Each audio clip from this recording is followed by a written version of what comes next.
principal objetivo nosso ano que vem é tirar o PT. Esse é o principal objetivo nosso. O Brasil não aguenta mais 4 anos de PT. A direita vai unida para 2026 ou vai rachada? Tenho certeza que a direita estará unida, sim, no segundo turno no ano que vem. Lá em Minas, hoje, o PT é muito mal visto. O custo da criminalidade no Brasil é muito, muito baixo. Parece que aqui eles querem endeusar o bandido, idolatrar o bandido e demonizar a polícia militar, a polícia civil. Eu tive recentemente em El Salvador. Eu não tenho nenhum conhecimento de um país que tenha conseguido reduzir a sua taxa de homicídio em 99% num intervalo aí de 3 anos. E fizeram isso lá como? Colocando o bandido atrás das grades. Enquadraram as facções criminosas, o crime organizado, que só tem crescido aqui no Brasil, enquadraram eles como organizações terroristas. Todo mundo está preso e a criminalidade caiu mais de 99%. Então tem remédio. Só que todo mundo fala, o que se aplica lá não se aplica ao Brasil. Na minha opinião, se aplica totalmente. É declarar aqui o crime organizado, organização criminosa, e colocar esse pessoal atrás das grades. Pessoal, quero deixar essa entrevista aqui para vocês com o governador de Minas Gerais, o Romeu Zema, onde ele falou diversos assuntos, e um dos principais assuntos foi as eleições de 2026. Cogita-se que ele é um pré-candidato à presidência da República. Ele também falou sobre o seu sucessor em Minas Gerais, que pode ser, não está confirmado, não sabemos, mas pode ser Nicolas Ferreira, ao qual ele disse que tem um relacionamento muito bom com o Nicolas Ferreira. Também ele falou sobre a segurança pública, que ele foi a El Salvador, e aqui ele conta como é o regime lá, como é as regras lá, e que isso poderia ser implementado aqui no Brasil. Mas vocês sabem, o Brasil e os políticos daqui, eles não querem implementar esse negócio de prender bandido, encarcerar essas facções. Eles não querem, eles querem diferente. Aqui é direitos humanos. Então, vou deixar com vocês esse vídeo do Romeu Zema. Antes, deixa o like, curte, comenta, compartilha, inscreva-se no canal se não tiver inscrito e bora assistir esse conteúdo agora. E assumimos um estado arruinado, caótico, resultado de um desgoverno do PT. O PT em Minas deixou uma terra arrasada para nós. E hoje estamos sendo aí muito atacados, né, pelo governo federal por esse motivo. Parece que dar certo no Brasil incomoda. E por isso que nós somos hoje o estado mais atacado pelo governo federal. Acho que nenhum outro governador é tão mencionado pelos ministros, pelo governo federal, como eu, sempre atacando, vale lembrar, sempre agredindo, porque nós estamos mostrando que é possível. E o mineiro confirma isso. O Brasil precisa voltar a crescer, governador. Carrega um estado muito pesado e ineficiente. Na sua visão, qual é o caminho para a gente gerar um crescimento sustentável com responsabilidade fiscal, que não é o que o governo atual está fazendo? Na década de 80, o Brasil representava 4% da economia mundial. Nós estamos representando atualmente cerca de 2,2% e com tendência de queda. Isso demonstra que o Brasil tem ficado para trás. E isso deve-se muito, na minha opinião, à questão da politicagem.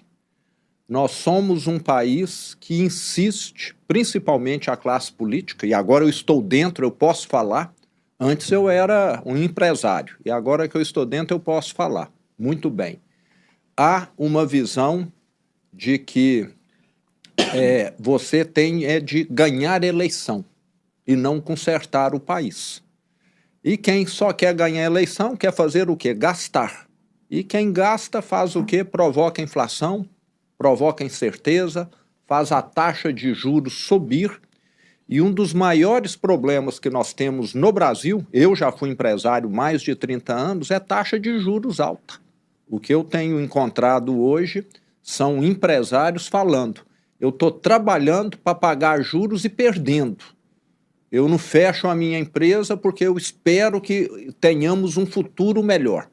O grande problema do Brasil chama-se custo de capital, que pode ser corrigido por um governo federal que não gaste mais do que ganha, e também o custo Brasil, além do custo de capital. É muita burocracia. Eu assumi um estado que não recebia investimentos. Para vocês terem ideia, nós já levamos para Minas Gerais, nesses 6 anos e meio, 490 bilhões de reais de investimentos. Em dólar, isso vai dar o quê? Uns 90 bilhões de dólares. A maioria dos países do mundo não conseguiram atrair isso. E sabe por quê? Porque agora nós somos um Estado que atende o empresário como ele gostaria de ser atendido. E eu faço questão, Ferri, de dar o meu telefone para quem investe em Minas e falo, se a companhia de energia não te atender, me liga. Se a sua licença ambiental, sanitária, o seu regime tributário especial ficar engavetado, me liga. Eu acompanho. E quem investe em Minas sabe que nada vai ficar parado no que depende do Estado. No passado, o que acontecia lá era o seguinte, você vai ser bem-vindo aqui em Minas Gerais, mas você precisa contribuir com um candidato tal, doar para o partido tal. Se você fizer isso, nós vamos dar um jeito de resolver os seus problemas da burocracia. Volta naquilo que eu falei, politicagem.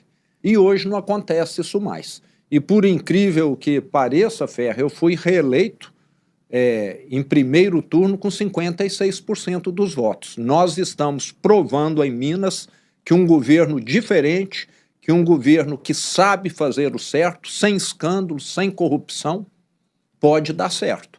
Político no Brasil quer só voto, não quer desenvolvimento. E lá nós temos um modelo mental diferente. E nós temos hoje uma situação antagônica no Brasil, né, que é o governo federal gastando, e, por outro lado, o Banco Central tentando enxugar a economia, né, via taxa de juros elevada, e isso, ao longo do tempo, vai provocando anomalias na economia. A economia brasileira ela não cresce de maneira saudável, como deveria ser, devido a esse motivo, né? É você colocar um pé no congelador e o outro pé no forno e falar que está em equilíbrio térmico. Né? O que acontece hoje na economia do Brasil é isso. A taxa de juros é uma transferência de dinheiro do pobre para o rico. Exatamente. Esse governo que fala que é o governo que quer distribuir renda, é o que mais concentra renda no Brasil. Quem tem dinheiro aplicado está lucrando como nunca lucrou. E quem deve está sendo prejudicado como nunca foi tão prejudicado. Fala que da Bolsa Família, o que ele está fazendo ao contrário via juros é muito maior do que Bolsa Família, mandando muito mais dinheiro para os milionários, bilionários, do que realmente para quem é pobre. Aqui no Brasil, nós criamos alguns incentivos que é como se você desse uma ajuda para a pequena infância e a pessoa está com 70 anos, você está pagando ainda ajuda para o infantil, né? Vai durante décadas. E espero que o Brasil volte, como já acontecia no passado, a exportar automóvel. Na década de 80, o Brasil exportava muito automóvel, hoje não exporta mais. Parece que tudo que tem uma cadeia longa de produção, nós ficamos menos competitivos. Sei que o nosso agro é muito produtivo hoje, mas o Brasil se transformou num país que exporta produtos simples e precisamos exportar mais produtos agregados. E me preocupa muito ainda um ponto que não foi atacado pela reforma tributária, que são os encargos trabalhistas, que são muito elevados no Brasil e que ainda vão estar encarecendo os produtos brasileiros, que precisavam ter aí um tratamento diferente para não acarretar esse custo Brasil, que tem feito com que o país só perca produtividade. No Brasil, escola virou sinônimo de indisciplina. Eu só acredito em escola com disciplina. Nessas escolas tipo modelo cívico-militar. Em Minas Gerais nós temos os colégios Tiradentes, que são prioritariamente ocupados por filhos de militares da nossa polícia militar, mas também atende a sociedade civil, e são disparados os melhores colégios em aproveitamento. Qual que é o motivo? Ali, se o aluno faltar, ele vai ser repreendido, o pai vai ser chamado. Ali, se o aluno responder o professor, ele vai ser expulso da escola. Ali, se o aluno pichar, quebrar qualquer coisa, ele vai ter uma punição. E o que nós temos visto na escola hoje no Brasil é exatamente o contrário disso. Você vai numa universidade federal, que aí nós já estamos falando de adultos, que você tem lá pichação, é só o diretório acadêmico fazendo palestras para falar mal de quem produz, de quem trabalha, como se o mundo fosse aquilo que eles imaginam que poderia ser. A educação tem sido palco, muitas vezes, de questões ideológicas. O pessoal da educação, meio que, quase que por natureza, costuma ser de esquerda. Mas parece que isso se transformou numa bandeira e acaba prejudicando muito. Você vê hoje escolas que pouco ensinam de matemática, de português, que, na minha opinião, são dois itens fundamentais para alguém se transformar em qualquer coisa na vida, é você saber se comunicar e saber resolver questões lógicas, mas que vão muito, né? Não tenho nada contra, vão muito pelo lado artístico, né? Vão ensinar lá a dançar capoeira, nada contra, bonito, capoeira, gosto. Mas se alguém quer dar certo na vida, eu acho que tem de colocar o português e a matemática em primeiro lugar. Parece que o Brasil vive para os ruins e não para reconhecer os bons, né? Está dentro dessa lógica da esquerda, né? De falar, não, o professor nosso tem de ficar só ajudando o aluno fraco. O aluno bom é esquecido. Então parece que isso a longo prazo vai criando essa situação. Nós precisávamos reconhecer quem é bom. Um dos motivos do Brasil ser um país caro é devido à segurança pública. Toda empresa, todo condomínio, muitas pessoas contratam segurança privada, tem sistemas de segurança, empresas têm perda com furtos, com roubos, com assaltos, etc. Tudo isso compõe o custo do Brasil. E no dia que esse problema for reduzido no Brasil, nós vamos ser um país mais competitivo e um país muito melhor para viver. Há quantas décadas o Brasil é o campeão mundial dos homicídios? Se não me engano, há mais de 3 décadas já. Né? Uma medalha de ouro nada honrosa. Aqui se mata, pelo que eu acompanho, né, mais do que todas as guerras que estão em andamento mundo afora, somadas. Guerra da Ucrânia, lá no Afeganistão tem alguma coisa, se somar tudo não dá o que tem de homicídio aqui no Brasil. O custo da criminalidade no Brasil é muito, muito baixo. Parece que aqui eles querem endeusar o bandido, idolatrar o bandido e demonizar a polícia militar, a polícia civil. Eu tive recentemente em El Salvador. Eu não tenho nenhum conhecimento de um país que tenha conseguido reduzir a sua taxa de homicídio em 99% num intervalo aí de 3 anos. E fizeram isso lá como? Colocando o bandido atrás das grades. Enquadraram as facções criminosas, o crime organizado, que só tem crescido aqui no Brasil, enquadraram eles como organizações terroristas. Todo mundo está preso e a criminalidade caiu mais de 99%. Então tem remédio. Só que todo mundo fala, o que se aplica lá não se aplica ao Brasil. Na minha opinião, se aplica totalmente. É declarar aqui o crime organizado, organização criminosa, e colocar esse pessoal atrás das grades. Eu tenho um caso lá em Minas Gerais, que o comandante da Polícia Militar me mostrou, um sujeito com 88 ocorrências na ficha dele, a maioria furto de celular, roubo de celular. Ele está na rua, de hoje para amanhã ele deve estar para cometer a 89ª ação dele, furtando ou roubando celular. Ele vai para uma audiência de custódia e vai ficar 1, 2 noites na prisão e vai ser solto. Governador, os programas sociais são importantes no Brasil, só que a gente tem uma boa parte da população que fica preso numa dependência crônica desses programas, né? Acho que nós temos de ser realistas. Se alguém fosse trabalhar, deveria ter uma queda no pagamento do auxílio muito pequena no início, para incentivar a pessoa a se formalizar, porque isso virou um círculo vicioso. Nós temos pessoas que recebem auxílio, família, Bolsa Família, etc., há 20 anos, nesse período, só faz bico. E quem faz bico se qualifica.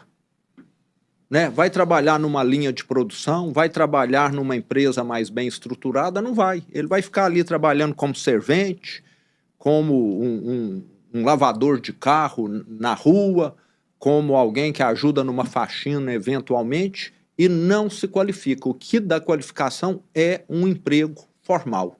Então a pessoa que recebe um auxílio, ela assina a carteira, ela deveria continuar recebendo o auxílio. Vamos dizer, continuar recebendo 80% do auxílio durante 6 meses. Aí ele vai assinar sem medo nenhum. E uma coisa, se amanhã ele perdesse o emprego, ele voltaria para 100% no mesmo dia. Você está entendendo? Deveria ter uma transição não traumática e com possibilidade de reversão. Isso é que eu vejo, e depois de 6 meses cairia para 70%, depois cairia para 60%, à medida que ele se qualificasse no emprego, o próprio salário dele tivesse ali um crescimento, esse auxílio, esse complemento diminuiria. É um governo que quer calar, que quer censurar, é governo que tem medo do que está sendo dito. Né? Acho que o único motivo é esse. E eu continuo muito confiante, nós vamos ter uma eleição em 2026 e eu espero que nós tenhamos aí uma boa renovação na Câmara dos Deputados e também no Senado para mudarmos isso por completo. Realmente tem se tornado um problema para o Brasil você ter um governo cuja prioridade número 1 é querer controlar aquilo que está sendo dito nos meios de comunicação, nas redes sociais. Censura, nós sabemos, só existe em governo autoritário.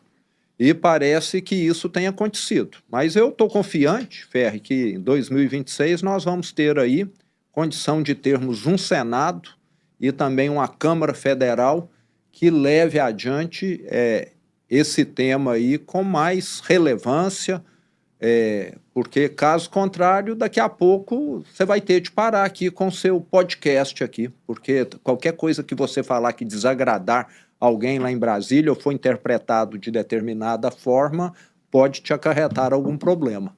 Eu acho que nós temos de afastarmos completamente, né, de países ditatoriais que deram errado, né, e aí nós podemos citar como exemplo claríssimo Cuba e Venezuela. Mas a China é o maior parceiro comercial do Brasil.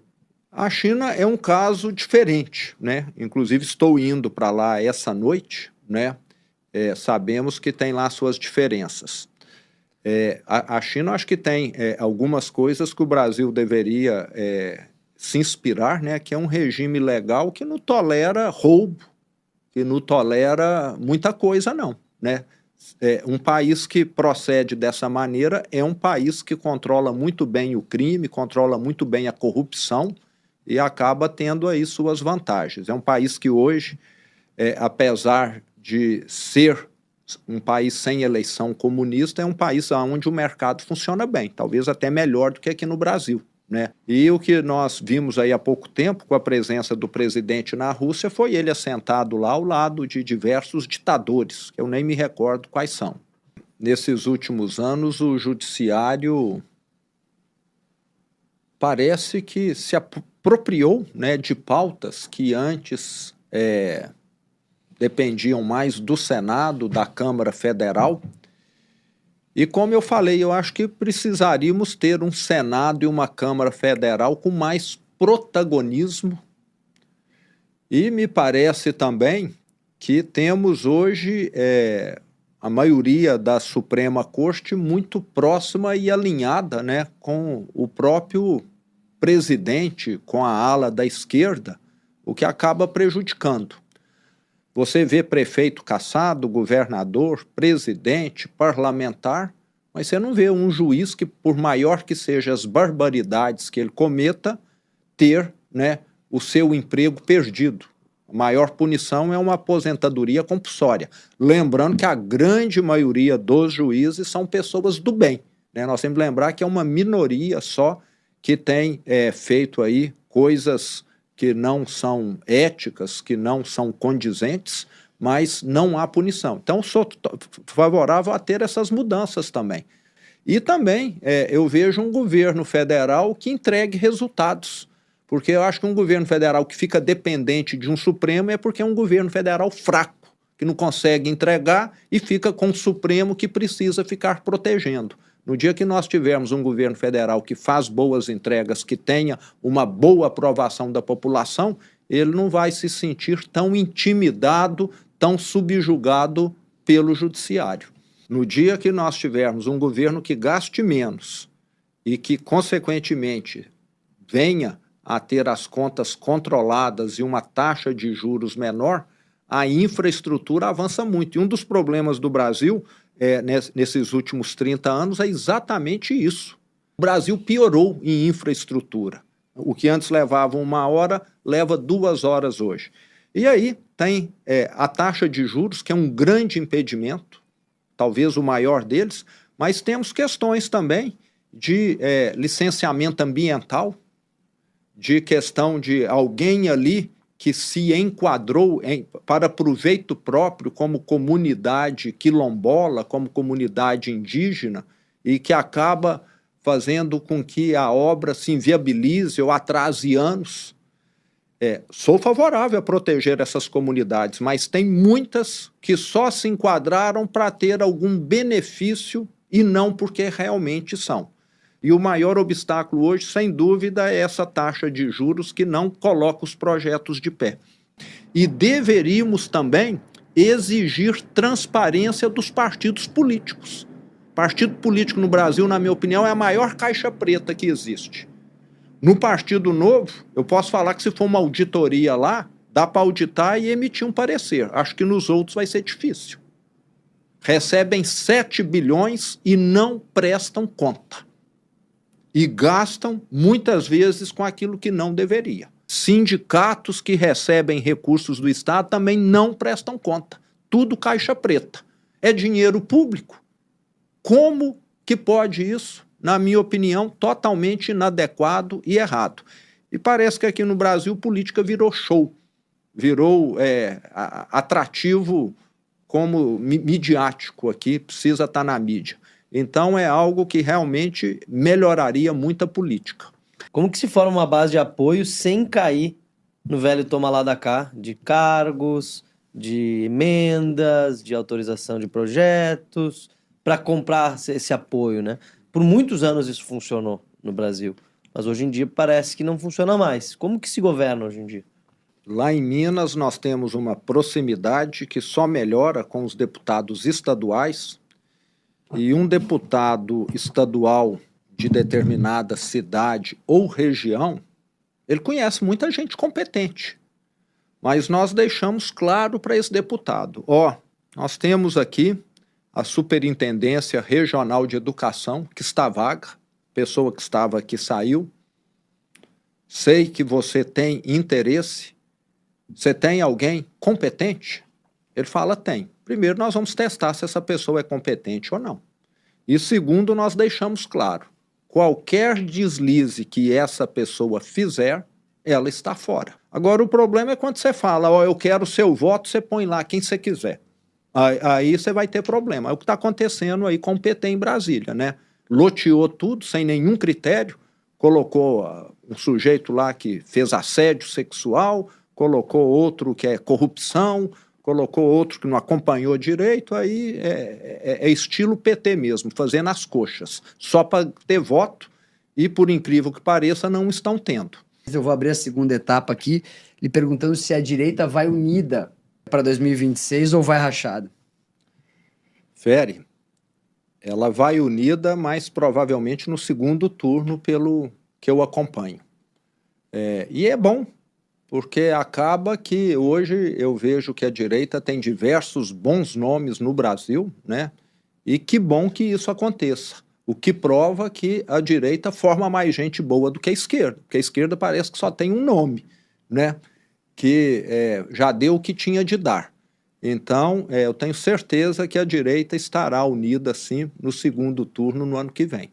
O Brasil não aguenta mais 4 anos de PT, na minha humilde opinião aqui. Dada a bagunça que a gente está vendo, principalmente na economia. A gente teve um problema de fiscalização no Pix, que gerou um escândalo. Depois a gente teve um escândalo de 100 bilhões do INSS, que foi visivelmente abafado.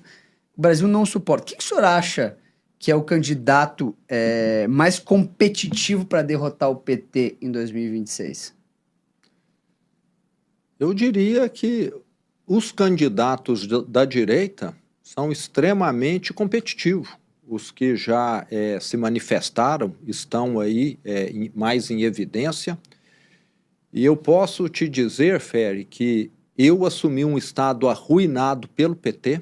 Eu não sei se você acompanhou Minas Gerais há 7 anos atrás. Nós tivemos lá prefeitos que renunciaram, que adoeceram e até que suicidaram, porque os prefeitos em Minas, na gestão do PT, tem de ficar muito claro, não recebiam os repasses do ICMS, do IPVA, do Fundeb, que é o Fundo da Educação. O governo do estado passou a reter aquilo que era das prefeituras. E até hoje eu estou pagando os quase 14 bilhões que o PT tirou de todas as prefeituras. Eles até foram corretíssimos num ponto. Eles assaltaram todos os 853 municípios. Não teve nenhum que ficou imune ao assalto do governo PT em Minas Gerais. Então, eu falo que é um governo que é igual um bando de gafanhoto, que chega e destrói tudo. E para destruir é fácil, né? Você dá uma marretada na parede, ela cai. Agora vai construir, é tijolo a tijolo, é o que nós estamos fazendo lá. Lá em Minas hoje, o PT é muito mal visto. E eu estranho deles não pegarem o ex-governador Pimentel e está sempre aparecendo. O Lula teve lá hoje, mas o ex-governador do PT nunca aparece, né? O pai da arte sempre é eliminado da fotografia, né? Parece bem com a União Soviética lá de 100 anos atrás, né? Então, qualquer semelhança aí é mera coincidência. O principal objetivo nosso ano que vem é tirar o PT. Esse é o principal objetivo nosso. Quais foram os erros que o Jair Bolsonaro cometeu na presidência que levaram ele a não conseguir se reeleger? Bom, eu acho que foi muito ligado à comunicação, né? Eu acho que em alguns momentos não houve uma comunicação adequada, as pessoas às vezes se sentiram talvez meio que ofendidas ou desconsideradas, então acho que foi muito nessa linha. Foi um governo que fez mudanças importantes, tivemos uma reforma da Previdência, tivemos a independência do Banco Central, importantíssimo. Se não fosse ele hoje, o Banco Central estaria aí refém de um presidente populista, irresponsável com relação à inflação. O Nicolas Ferreira se lançando a candidato a governador, ele vai ter o seu apoio ou o senhor vai apoiar o seu vice? O Nicolas é um excelente deputado federal, talvez o mais conhecido Brasil afora, em Minas mais ainda, né? E eu fico orgulhoso de nós termos um parlamentar tão atuante quanto ele. Me dou muito bem com ele, sempre estamos próximos, temos propostas muito coincidentes em praticamente todos os campos. E o Nicolas é novo. Eu sempre digo, né? O ideal para mim seria o Matheus, meu vice, ser eleito, e depois do Matheus, o Nicolas. Até porque o Nicolas acho que tem 29 anos, alguma coisa 29. Assim. 29 anos. 29. Então o Nicolas tem toda a condição, mas eu acho que tudo tem uma sequência na vida. Agora, quem sabe também ele e o meu vice podem compor aí uma chapa. Na política tudo é possível, né? As propostas são muito semelhantes. Então, acho que nós temos mais de somarmos forças do que dividirmos. O que o senhor vê de positivo no governo do PT? Quais são os acertos do Lula 3? Pergunta das mais difíceis essa, viu? O Ciro Nogueira falou que foi o pé de meia. Mas até no pé de meia tivemos caso aí de manipulação, de corrupção, não é isso? Eu acho que, em vez de falar de mais positivo, pode falar de menos negativo, né? Eu acho que talvez eles poderiam ter feito esse estrago todo que eles estão fazendo mais rápido, né? Talvez eles não estejam avançando tanto no estrago como poderiam estar avançando, mas é muito difícil falar de alguma coisa. Tem um ponto positivo, tem. Na área de infraestrutura, eles estão dando continuidade ao processo de concessão que foi construído no governo Bolsonaro. Já estava tudo planejado no Ministério da Infraestrutura e nós tivemos esse avanço. Eu torço e até continuo confiante que ele reconquiste os direitos políticos dele, apesar que você mencionou, né, que pode ser que ele não consiga. E, na minha opinião, nós temos uma safra de bons gestores públicos que já provaram que conseguiram bons resultados à frente de seus estados, e eu acho que é algo que tem de ser colocado na balança. O que eu tenho visto é que vai haver mais de 2 candidatos, com toda certeza, da direita. Então, eu acho que vai cair naquela situação que nós falamos, talvez num primeiro turno, cada um caminhe isoladamente, mas no segundo turno é que é importante estar junto. Se você quiser aprender a fazer renda extra aqui na internet, tem um link lá no primeiro comentário fixado te ensinando passo a passo. É totalmente gratuito, te ensinando como você fazer renda aqui na internet. Não é nada a ver com aposta, eu não trabalho com isso.